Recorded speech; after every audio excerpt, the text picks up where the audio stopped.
আমরা চাই যে ইন্টারিম এখনো সময় আছে, তারা যদি সজাগ হয়ে এবং দৃষ্টিগোচর করে তাহলে আমরা তাদের উপরে পূর্ণ আস্থা রাখবো।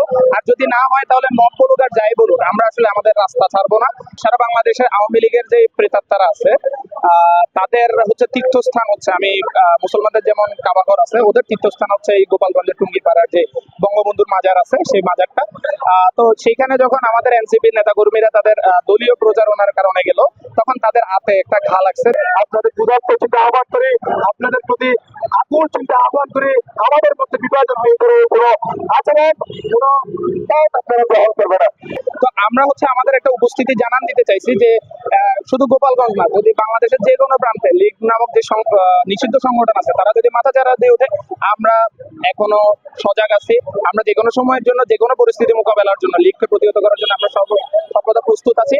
কিন্তু এখন পর্যন্ত ইন্টারিম যে ব্যর্থতার বহিঃপ্রকাশ দেখাচ্ছে আমাদেরকে, আমরা তাদের উপর আসলে ভরসা করবো কিনা বা আগামীতে তাদেরকে সরকার রান করতে দিব কিনা, এটাও আমাদের একটা বিশাল কনসার্নের বিষয়। তো